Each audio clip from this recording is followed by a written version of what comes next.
Seigneur, ta parole est grande, elle demeure à jamais. Ta parole est infaillible, rien ne peut la supprimer. Bienvenue chers téléspectateurs, bienvenue à tous ceux qui nous regardent de partout dans le monde à un nouvel épisode de notre programme d'études quotidien Toute la Bible, dans lequel nous présenterons une étude complète de tous les livres de la Bible, de la Genèse à l'Apocalypse. Jusqu'à présent, nous sommes arrivés à l'évangile de Marc, qui est le deuxième livre du Nouveau Testament, chapitre 3. Je vous rappelle que l'évangile de Marc présente Christ comme le véritable serviteur ou le prophète. Nous étudierons l'évangile de Marc et tous ses chapitres. Christ est le serviteur qui est venu au monde pour accomplir la volonté de Dieu sur cette terre. Nous sommes arrivés au chapitre 3. Nous étudions les miracles de Christ et son œuvre. Il a enlevé le fardeau des épaules des gens brisés de la nation déchue. Je voudrais accueillir au début de l'épisode mon invité au studio, le frère Youssef Riyad. Bienvenue frère Youssef. Merci frère Riyad. C'est toujours un Que plaisir Dieu de vous vous bénisse. avoir. Nous accueillons aussi nos invités, soyez les bienvenus. Nous continuons notre discussion à propos des miracles de Christ qu'il faisait dans sa vie. Oui. Laissez-moi lire quelques versets dans le chapitre 3, ensuite je vous poserai une question. Allez-y. Jésus entra de nouveau dans la synagogue, il s'y trouvait un homme qui avait la main paralysée. Il observait Jésus pour voir s'il le guérirait le jour du sabbat. C'était afin de pouvoir l'accuser.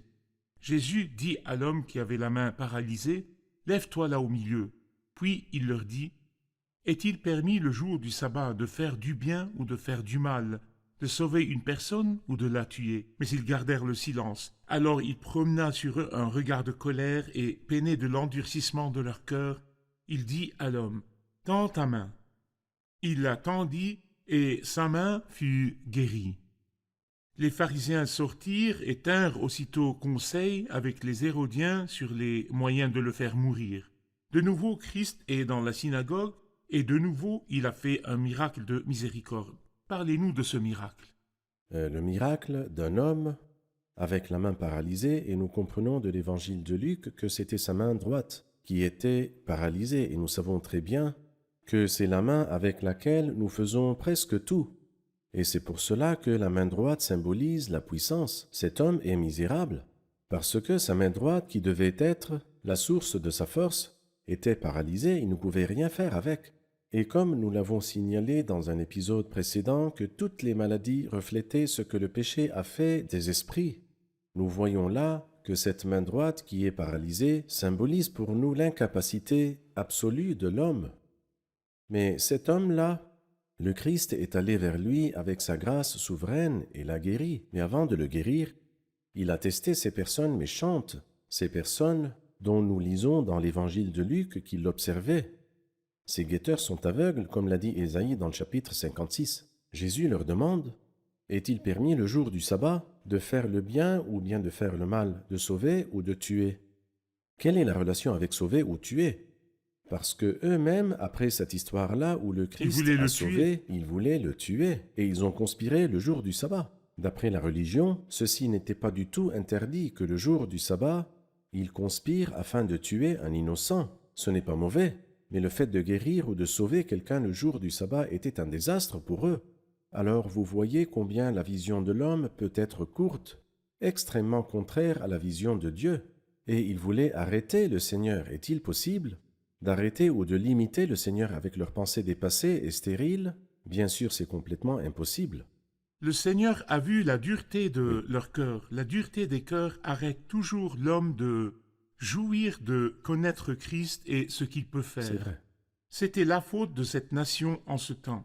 Dites-moi comment la dureté des cœurs empêche n'importe quel individu ou groupe ou même nation de connaître Christ.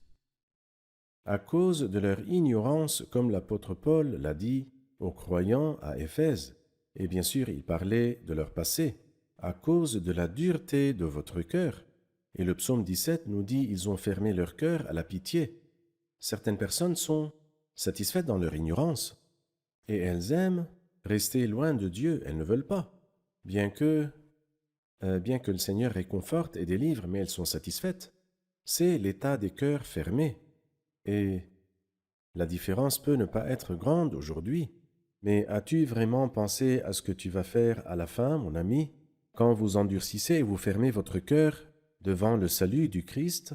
Vous êtes en train d'amasser un trésor de colère au jour de la colère, dans lequel Dieu révélera sa colère et son juste jugement. Vous nous avez dit qu'ils se sont plaints quand le Fils de Dieu a accompli des miracles de miséricorde le jour du sabbat. Oui, Ils ont tenu conseil pour le tuer le jour, le jour du du sabbat. Et donc, je vous poserai la question, combien de fois ont-ils tenté de tuer Christ? Et pourquoi toutes leurs tentatives ont-elles échoué avant la croix? Eh bien, nous pouvons trouver au moins 6 tentatives de le tuer avant la croix, et la 7e tentative est la croix elle-même. Et pour que ce soit plus facile, et pour que nous n'oublions pas, je dis qu'il y a 2 tentatives dans Matthieu, et 1 tentative dans Luc, et 3 tentatives dans Jean.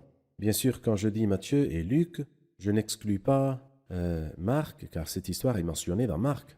Mais je dirais que dans Matthieu 2, alors qu'il était encore petit garçon, et dans Matthieu 12, et la même histoire est mentionnée ici, concernant sa gloire royale.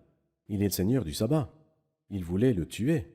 Quant à l'évangile de Luc, il se rapporte à sa grâce. Ils étaient émerveillés par les paroles de grâce qui sortaient de sa bouche. Et dans la même histoire, dans Luc chapitre 4, il voulait le jeter du haut d'une falaise à Nazareth, et qu'il soit mort, et que le meurtrier ne serait pas connu. Et il y a 3 tentatives dans l'évangile de Jean, Jean chapitre 5, Jean chapitre 8 et Jean chapitre 10, et les 3 tentatives sont liées à la gloire de sa divinité. Dans Jean 5, il a dit « Mon Père est à l'œuvre jusqu'à présent, moi aussi je suis à l'œuvre ».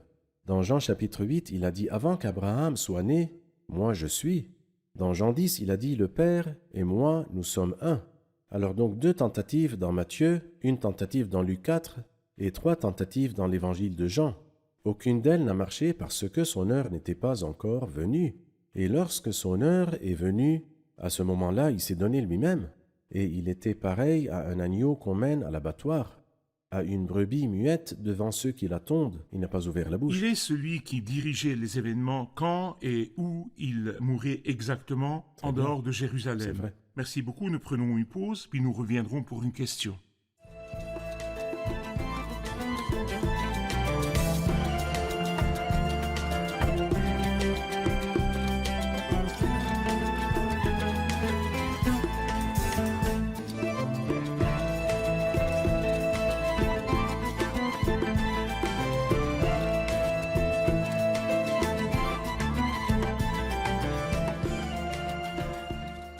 Dans le verset 11, les esprits impurs, quand ils le voyaient, se prosternaient devant lui et s'écriaient « Tu es le Fils de Dieu ». Mais il leur recommandait très sévèrement de ne pas le faire connaître. Qu'est-ce que cela veut dire? À vous, frère Youssef. Eh bien, nous remarquons que ces esprits mauvais savaient qu'il était le Christ, le Fils de Dieu. Mais il a rejeté leur témoignage, et cela pour 2 raisons. La première raison est à cause de son humilité, sa modestie. Il ne cherchait pas à se faire une bonne réputation. Et la deuxième raison est qu'il ne veut pas le témoignage du menteur qui est le diable. Et à propos, je peux dire qu'il y a 7 différents témoignages qui disent que le Christ est le Fils de Dieu dans le Nouveau Testament, et spécifiquement dans les Évangiles. Pouvez-vous nous en parler? Tout d'abord, le Père. Il a dit dans le baptême, « Voici mon Fils bien-aimé qui a toute mon approbation. » Oui.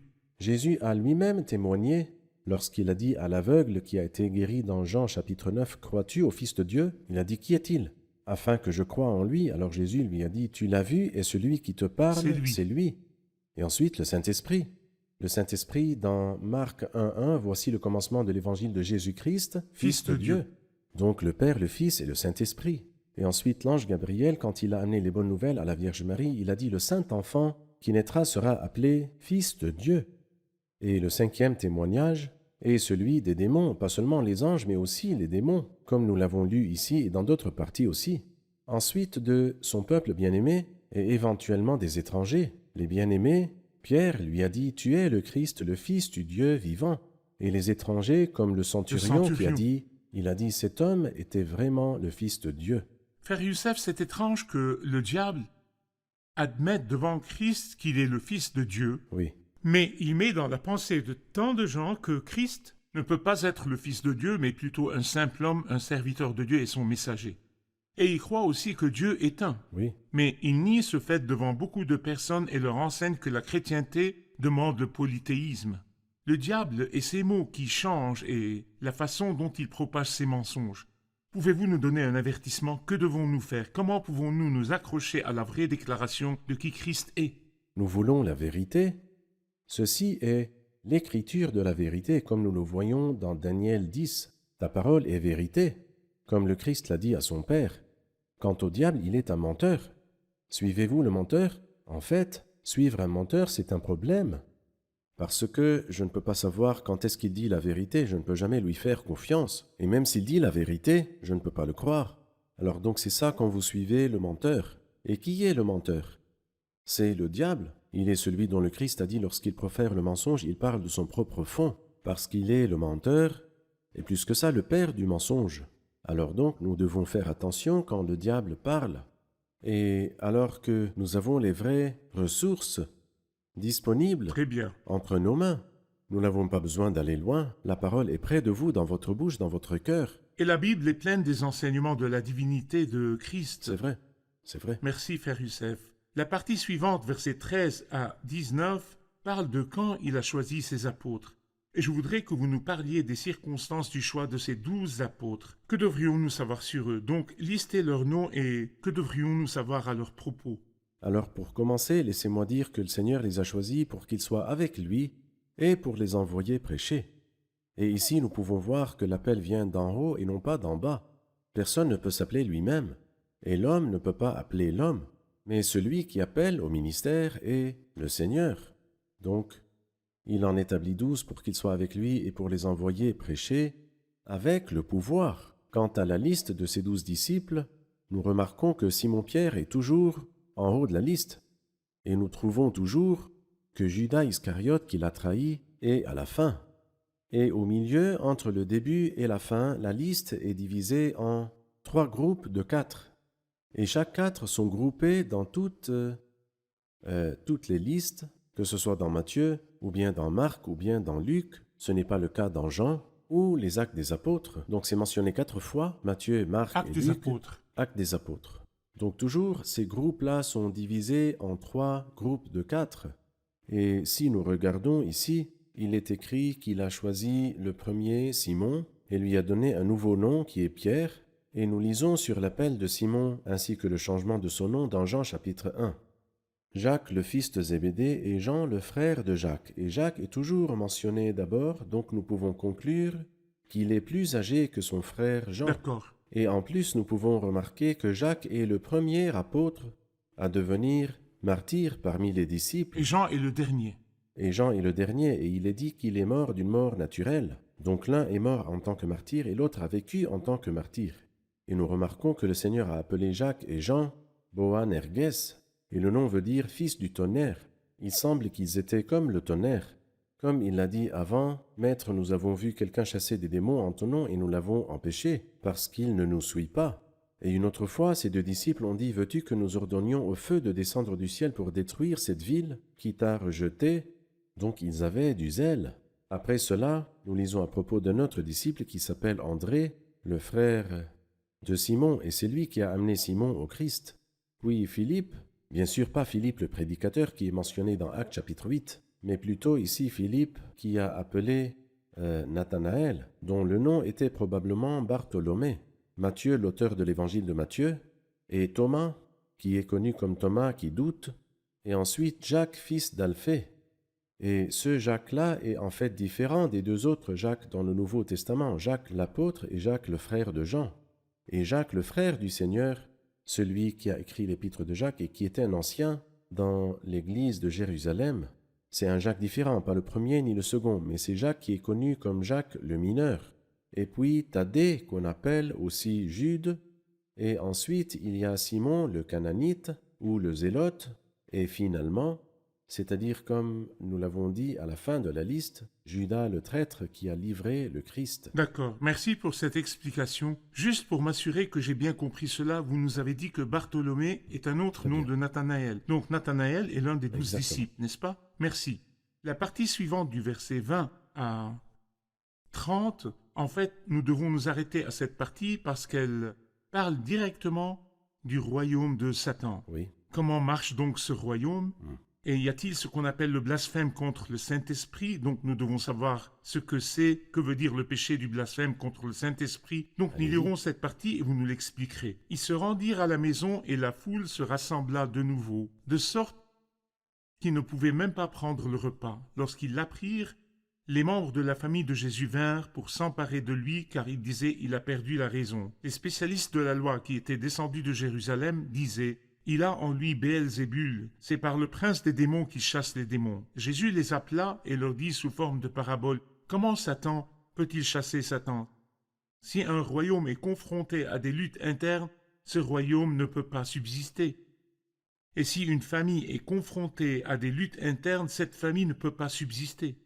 Si donc Satan se dresse contre lui-même s'il est divisé, il ne peut pas subsister. C'en est fini de lui. Personne ne peut entrer dans la maison d'un homme fort et piller ses biens sans avoir d'abord attaché cet homme fort, alors seulement il pillera sa maison. Je vous le dis en vérité, tous les péchés seront pardonnés aux hommes, ainsi que les blasphèmes qu'ils auront proférés, mais celui qui blasphémera contre le Saint-Esprit n'obtiendra jamais de pardon. Il mérite une condamnation éternelle. Jésus parla de cette manière parce qu'il disait il a un esprit impur. Bien sûr, cette partie est très riche et elle nous parle de son peuple qui l'insulte en disant qu'il a perdu la tête. Mais ce qui me rend vraiment triste est quand ils disent que le Seigneur chasse les démons par Béelzébul, le chef des démons. Parlez-moi plus de cette accusation. Comment le Seigneur a-t-il répondu? Le Seigneur a appelé cette accusation le blasphème contre le Saint-Esprit. Et il a dit que ce péché n'est jamais pardonné. Dans l'évangile de Matthieu, il dit ni dans le monde présent, ni dans le monde à venir. Peut-être certaines personnes, à cause de faux enseignements, pensent que je connais des personnes qui étaient toujours dans la souffrance en pensant qu'ils ont commis le péché de blasphème contre le Saint-Esprit. Et je dis à ces personnes-là qu'il n'y a pas de péché pareil de nos jours. Parce que quel est ce péché de blasphème contre le Saint-Esprit? C'est de voir Jésus, le Messie, faire de grandes œuvres et des miracles à travers le Saint-Esprit et attribuer ce pouvoir aux esprits mauvais, au diable. D'accord. Et puisque le Messie n'est pas présent sur la terre et ne fait pas de miracles maintenant, alors nous ne pouvons pas attribuer ses œuvres et sa puissance aux esprits mauvais. Ce péché spécifique est lié au temps du Messie. Ceux qui ont vu Christ et ses miracles et Très les ont bien. attribués à Béelzébul. Exactement. D'accord. Et je dirais aussi que, en fait, quiconque aime le Christ et recherche son pardon ne peut jamais être victime de ce péché-là, parce que ceux qui sont tombés dans ce péché-là méprisent le Christ. Et quand ils ont vu les plus grands des miracles qu'il a faits, ils ont dit que c'était par la puissance des démons.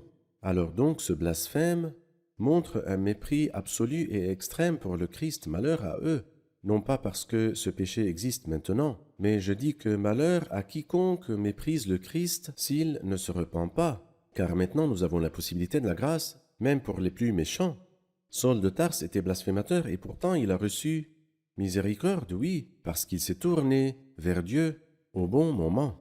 Alors quiconque revient au Christ et se repent et croit sera sauvé. Mais je dis à tous nos téléspectateurs que ce péché-là en particulier n'est pas lié à notre temps, notre génération, mais il est lié au jour du Messie sur la terre. Merci frère Youssef, nous prenons une pause, puis nous reviendrons pour une question.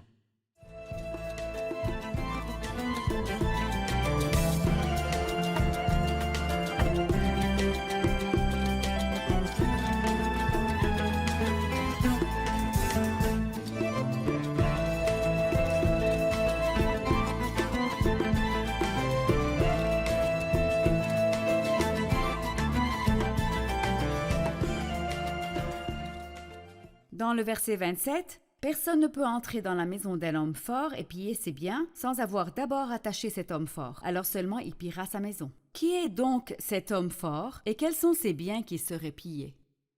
À vous frère Youssef. C'est l'une des paraboles que le Christ a dites. Nous savons qu'il donnait beaucoup de paraboles. Donc ici, il a dit « Personne ne peut entrer dans la maison d'un homme fort, et en vérité, celui qui était fort jusqu'à la venue du Christ, et il n'y avait personne de plus fort que lui, c'était le diable, et dont nous voyons une image dans Goliath le géant, qui a subjugué les Israélites pendant 40 jours et personne n'a pu aider. Il disait « Pourquoi êtes-vous réunis ?» J'ai besoin d'une seule personne. Et en fait, il n'y avait personne dans C'est tout vrai. Israël car tout le monde avait peur, parce qu'il était aussi fort. Il mesurait plus de 3 mètres de haut. Imaginez-vous, 3 mètres, c'est quelque chose d'impressionnant. Qui pourrait entrer dans la maison d'un homme fort et piller ses biens? Ces biens sont vous et moi. C'est nous. Nous étions des biens entre les mains du diable et il pouvait nous contrôler à sa guise. Mais nous rendons grâce à Dieu, le Sauveur est venu afin de nous sauver. C'est pourquoi il dit personne ne peut entrer dans la maison d'un homme fort et piller ses biens sans avoir d'abord attaché cet homme fort. Est-ce que le Christ, qui est le plus fort, a attaché l'homme fort? La réponse est oui. Où l'a-t-il attaché? Dans la tentation. Donc quand il a été tenté par le diable pendant 40 jours, et le diable n'a pas été capable, par aucun moyen, de vaincre cet homme qui était extrêmement puissant, alors c'est là qu'il l'a métaphoriquement attaché. À ce moment-là, le diable ne pouvait plus rien faire avec lui. Quand il l'a attaché, le premier miracle dont nous lisons après cela, Il a chassé les démons. Il a chassé les démons. Nous voyons 7 miracles où il a chassé 7 démons dans l'évangile de Marc seul, après avoir attaché l'homme fort dans le désert. C'est pourquoi il dit, il attache d'abord l'homme fort, et alors seulement, il pillera sa maison, et c'est là le travail du Christ dans l'évangile de Marc. Ou bien comme dans les Actes des Apôtres, chapitre 10, verset 38, Jésus de Nazareth allait de lieu en lieu en faisant le bien et en guérissant tous ceux qui étaient sous la domination du diable. C'est pour cela qu'il n'y a pas eu d'histoire où les démons ont été chassés avant que Exactement. Christ ne vienne. Christ est le plus fort qui est venu et a attaché l'homme fort et Eh a bien, pillé ses biens. c'est Il juste. a commencé à sanctifier la maison, il a commencé à chasser les démons. Merci. Allons donc à la dernière partie de ce chapitre en commençant au verset 31. Comme Jésus parlait encore à la foule, sa mère et ses frères, qui étaient dehors, cherchaient à lui parler. Quelqu'un lui dit, « Ta mère et tes frères sont dehors et cherchent à te parler. » Mais Jésus répondit à celui qui lui parlait, « Qui est ma mère et qui sont mes frères ?» Puis il tendit la main vers ses disciples et dit, « Voici ma mère et mes frères. En effet, celui qui fait la volonté de mon Père céleste, celui-là est mon frère, ma sœur, ma mère. » À travers ces déclarations, qui sont les proches spirituels de Christ si nous pouvons nous permettre d'utiliser ces termes? Alors donc, nous pouvons voir dans ce verset-là ou dans cette partie-là la nouvelle famille du Christ, si nous pouvons le dire.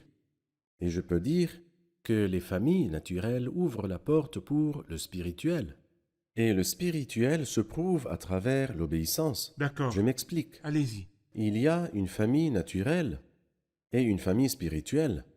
Donc la famille naturelle laisse la place à la Elle spirituelle. laisse la place. La naturelle diminue, c'est-à-dire que les liens charnels n'ont plus aucune valeur pour eux. C'est pourquoi il dit dans 2 Corinthiens 5, il dit ainsi désormais, nous ne percevons plus personne de manière humaine. Très bien. Et il dit, et si nous avons connu le Christ de manière purement humaine, maintenant nous ne le connaissons, connaissons plus ainsi. plus. Pourquoi? Parce que si quelqu'un est en Christ, il Une est nouvelle créature. une nouvelle création, les choses anciennes sont passées, voici toutes choses Sont devenues nouvelles.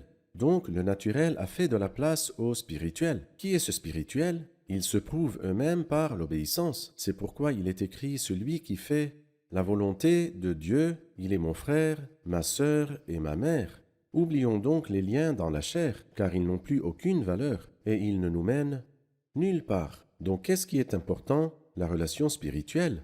Dieu merci, nous avons joui de ceci à cause de la mort du Christ et sa résurrection. Lorsqu'il a dit à Marie de Magdala, « Va trouver mes frères et dis-leur que je monte vers mon Père et votre Père, vers mon Dieu et votre Dieu. » Mais comment pourrais-je prouver que j'appartiens à la famille spirituelle de Dieu? Ce n'est pas, c'est-à-dire en prétendant cela, mais vous les connaîtrez par leurs fruits, et le plus grand de ceux-ci est l'obéissance. Quiconque fait la volonté de Dieu est mon frère, et ma sœur, et ma mère. Et la volonté de Dieu est que nous croyions en Christ. Exactement. Mais à tous ceux qui l'ont accepté, il a donné le droit de devenir enfants de Dieu, c'est vrai. ceux qui croient en son nom. Bien. Merci frère Que Youssef, Dieu vous nous sommes bénisse. arrivés à la fin de l'épisode, nous allons le réviser avec nos invités. Qu'avons-nous appris aujourd'hui?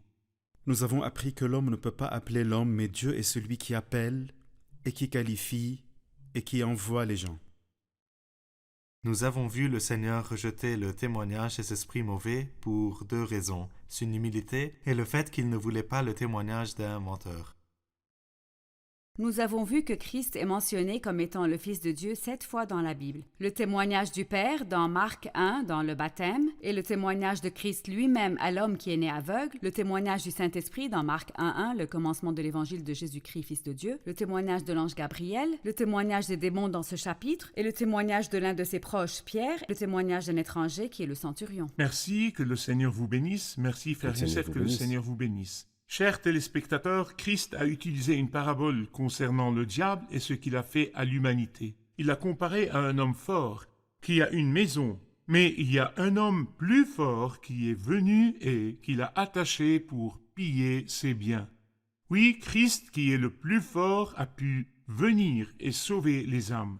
Combien d'esprits mauvais sont sortis des corps quand Christ servait sur terre? Pierre a dit à son propos, Jésus allait de lieu en faisant le bien et guérissait tous ceux qui étaient opprimés par le diable. Ce sont des paroles fortes, opprimés par le diable.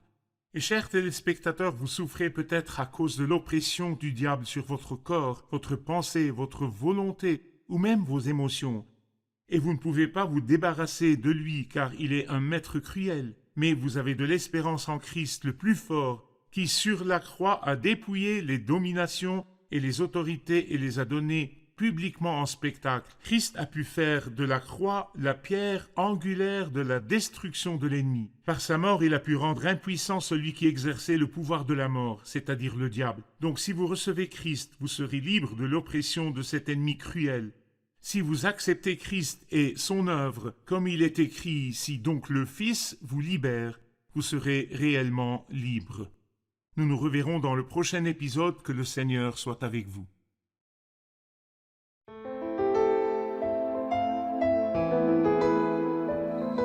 Seigneur, ta parole est grande, elle demeure à jamais.